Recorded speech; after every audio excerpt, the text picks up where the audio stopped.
Why being neurodivergent shouldn't stop you from being a top SEO, with Heike Knip. The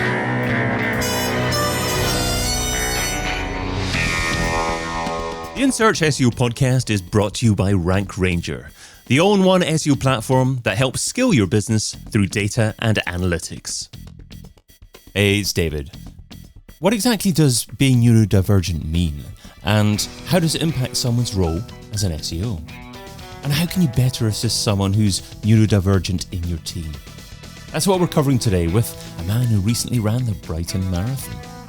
He's passionate about using his neurodivergence to his advantage, and he specialises in on-site and technical SEO. A warm welcome to the In Search SEO podcast, the founder of the Good SEO company, Heike Knip. Thank you for having me, and happy to join the show. Yeah, thank you so much for coming on, Heike, and good to have you on. Well, you can find Heike over at thegoodseocompany.com. So Heike, love the brand, the Good SEO Company. How did you come up with that? It's quite simple, actually. It's like I had to look around, and when I saw the name and I saw, strangely enough, nobody ever took it, I thought, like, let's take it. Simply as that. It's strange, isn't it? You think that certain domains that you absolutely love or phrases that you love will be taken, and when you find out they're available, wow, that's incredible. But it's certainly memorable, so I thought I'd ask you about that. So let's get into the core topic, though. So what exactly does being neurodivergent mean? Being neurodivergent means is, let's say that you have one of the conditions, let's say as an example, there are multiple of them. One of them can be you're autistic, you can have ADHD or dyslexia, you have a combination of them. But you have also things, let's say, like bipolar, OCD, dyslexia, and other conditions that fall under that. And normally, I like to use the term neurodivergent because most people that have one of them normally has also one of the other ones. So there's always a linkage. Let's say more and more studies are showing that, let's say, for example, autism and ADHD are more interlinked than people thought before. Because most of the people that have been diagnosed in the past are being diagnosed with either of them. Also, in the longer run, get diagnosed with autism or ADHD as well.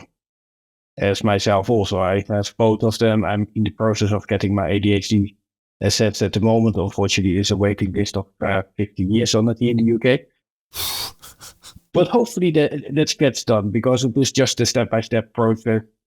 The only thing what I need to say with it, the way how they assess things and like that, it is still based on a little bit of traditional methods that are not really more suitable for these days. So I think there's some modernization needed also in that. But that's a whole different story before I start on that. So you're also a neurodiversity trainer as well. So what does that involve? Oh, that involves is, let's say, to explain to people, I can explain what are the benefits and what are the pluses. And like, say, for example, in SEO, let's say it can be quite beneficial to have sometimes neurodiversity. Because one of the things is, let's say, what can help with that is because with, for example, if you have ADHD, you're really good problem solver, you're really good in looking at outside of the box, because most people that are neurodivergent, they are creative people. Because if you look within, let's say, the creative industry, a big part of the people there are, not all of them, but all they have traits of neurodiversity or like that, because we think outside of the box, we think wider. Because the thing is also, let's say, if I have it, I love problems. That's why I love SEO also. Somebody comes to me, I have a problem, and I find a solution for that. So I have a look at 110 different things at the same time to see how we can have that solved and how we can help that. And that's the same thing if, let's say, if I give the training or something like that. We have a look, what is the issue? How can we improve it? Where are the benefits? How can this improve the productivity in your company? Because one of the things that I say, and this is like what most business owners like, people that are neurodivergent are normally, if you provide the correct communication, much more efficient than your neurotypicals. Because again, if you have clear communication, that will work. Okay, so you've talked about a lot there as well. I'm just trying to decide on which thread to pull on and go a little bit further down as well. You mentioned that it can actually be helpful to your role, but also you touched upon the fact that if someone's not asked the right way, then perhaps it can be challenging. So maybe what are examples of not being asked the right way, and maybe someone with neurodivergence either not getting or being uncomfortable with the way they're asked? Communication is for each person different. Let's say I'm just going to use myself as an example. I like direct communication. It needs to be clear and precise. Don't, let's say here in the UK, in England, it's like sometimes you want to be polite. So you talk around the subject and like that. So that's not beneficial, because especially if somebody who is neurodivergent, we like to have information directly. Yes, I like it. No, I don't like it. It's the same thing. How I like to communicate with people is directly. Is, let's say, this is the issue. We need to have a problem solved. So that is the biggest thing. But yeah, it's not one rule fits all. It is really unique per person, because depends also where you're on the spectrum. It depends a bit on how you're happy to communicate. Is, let's say, it is not maybe 200% relevant, but it's just, let's say, thing what people think is, let's say, if people have autism, people think you don't want to socialize, which is wrong. There are many people that are autistic, they like to socialize, but it needs to be in certain settings. It can be, it's, let's say, it depends on the information from the outside what they get, and again also the communication, etc. Before I keep on talking, and do interrupt me if I do, it really has to do with communication. And yeah, I can't stress enough, it is good if you have somebody you think in your team, or it doesn't even matter if it's in your workplace, but also your friendship group or your family. It's always good if they are happy to do, and you never out anybody on it, how best is the way to communicate with them, because it can be different things. Yeah, absolutely. I mean, I'm natively British and I can openly criticize British people. And I think in general, British people are fairly poor at getting to the point, being definitive in terms of what they're saying, and use a little bit too much flowery language sometimes, and in the hope that people understand the feeling, understands the feeling underneath what they're trying to request, as opposed to actually be definitive in their request. And I found it important to be more definitive, certainly around people who don't have English as a first language. I'm around people like that quite a lot. And if you're not definitive in how you're articulating your request, then people find it challenging to understand you. Is that comparison between people who maybe don't have English as a first language and don't fully appreciate or understand the intricacies behind the language, is that similar to the challenges that people face who have autism, or is it not a reasonable comparison?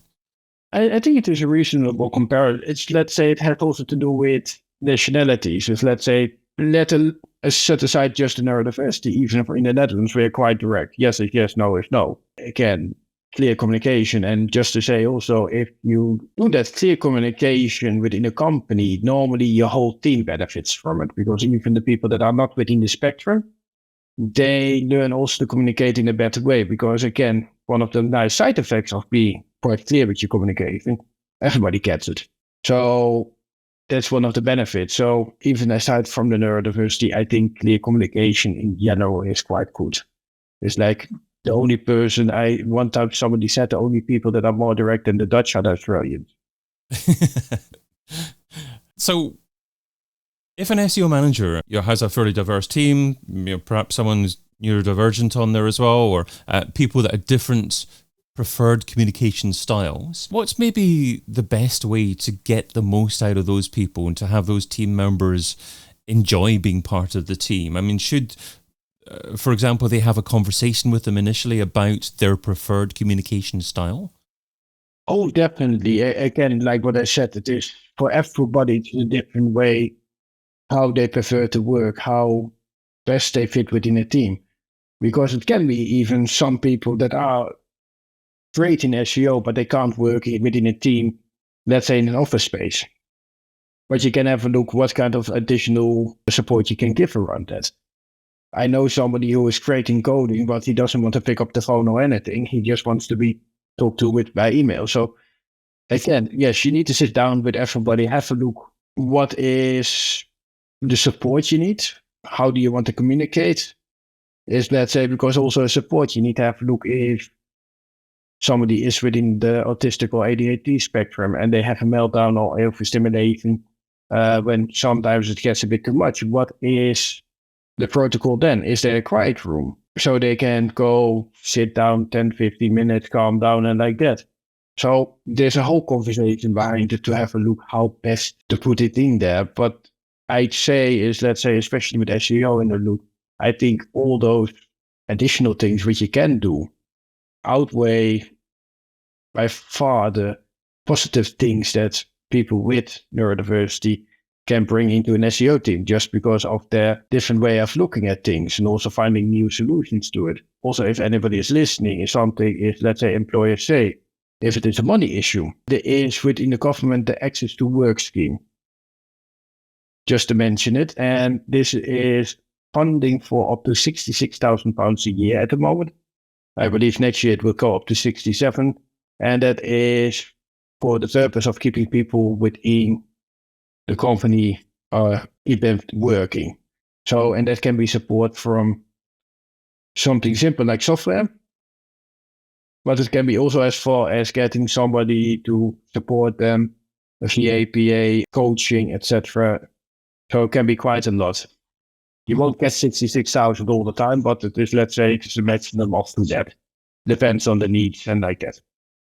Yeah, I think that's important to think about. I mean, obviously, it's a UK example that you've given, but I think most countries around the world will have some kind of additional support for neurodivergent people, other people that have different disabilities or other challenges that want to work but maybe can't work in a completely conventional way as part of the team. So perhaps there's a budget available for someone to be an assistant, or as you mentioned, software as well. So great point there as well.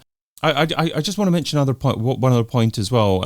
While you were talking previously, actually, and I was thinking about the fact that maybe as a team leader, many SEO managers would want to do something like, if they've got a team of 6 or 12 SEOs, once a week, get that team together and maybe get each individual to contribute and share things. And perhaps that's not an entirely fair way to do things if people feel under stress or under pressure to talk in public as part of the team, and maybe that manager needs to have a think about other ways to let those individuals contribute and articulate their views, perhaps on an individual basis instead of publicly like that. But that was more of a comment there for myself. I just wanted to cover one more topic, and that was recruitment. Now, you touched upon the fact that maybe budget could be available, but as part of the recruitment process, maybe the questions that people are asked, is there anything that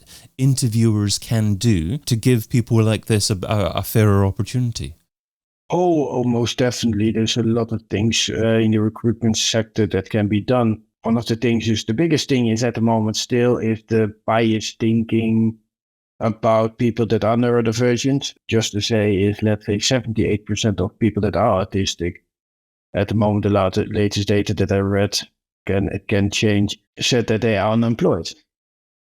But a good chunk of it is not that they don't want to work, but they don't want to be, they're not getting hired. Because also another statistic what was done is, let's say on the managers that hire, 50% of the managers won't hire somebody who's neurodivergent just because of the idea that they don't know. So in the recruitment and this is a whole topic of itself, there's a lot that needs to change, the questioning and the way how we do interviews. Because the thing is with that is, let's say, for me, if I do recruitment, I go and apply for jobs and like that. It's normally not that I need so much extra time, and some people do. Sometimes it is necessary for them. But for me, it is more difficult sometimes to answer the question. Sometimes you get these case studies. Is, let's say, Bob and Harry having a fight over the water cooler. What for me is, let's say, for other people say like, oh, what's you going to do then? Other people, oh yeah, I'm going to ask my line manager. For me, the questions popping directly is like, why are they fighting? Are they raising their voice? Are they punching each other? Are they this, and this? So for me, again, it's the clear communication. They need to say, let's say, I simplify it a little bit. It's like Harry is speaking angrily at Bob about what happened last weekend. So it is more clear. And so then I can say, it's like, okay, something happened during a session at work in the weekend. Okay, let me report this to the line manager or the manager or whatever is the protocol within that company, what to do. So again, it's just a bit of the red line drafting. It just comes down to communicating. That's the biggest thing. And also the way how it needs to be communicated, because one thing is also to remember with people with ADHD, especially also in fact with autism, is you can get quite overwhelmed with forms, especially if there's a lot of questions. Is, let's say, especially with me with ADHD, sometimes on a personal level, not on a business level, just to say, not with my client, it's like prioritizing where is the most important is difficult. So if I see a lot of questions, I already go switch off and that's it. Look, this is a thought-provoking conversation. It's by no means a comprehensive coverage of what managers and leaders need to think of in organizations, but hopefully it's a starting point for people to become a little bit more of the issue, aware of the issue, and it gives people an opportunity to start researching into it a little bit more, considering their communication and considering their processes and how they can give people with neurodivergence a greater opportunity or a more equal opportunity with other people out there. So thanks for sharing that with us. So moving on, let's finish off with the Pareto Pickle. So Pareto says that you can get 80% of your results from 20% of your efforts. What's one SEO activity that you would recommend that provides incredible results for modest levels of effort? I always say have a look at your content. Content is normally always the most important one. It's one of the examples that I always use for clients is, let's say I had one client, she was on page 5, 6, 7, 8 for cookery courses for the DLV. By just doing simple updates within her cookery courses on her website, at the moment she dominates the first, second, and third position all over internet. Just on that, probably also luckily that maybe the competitors are not using SEO company also. That's always a benefit. But it shows that even with small little tweaks, and this was not a comprehensive overall of the website, oh, we're going to buy 100 backlinks, we're going to do this, we're going to do internal linking. But it is just simply by providing good quality content on the website that answers the questions of people online, made a big impact. And this was maybe a couple of hours of work, but had a big impact on the whole scene. And they're still there. So that's a good thing. Absolutely.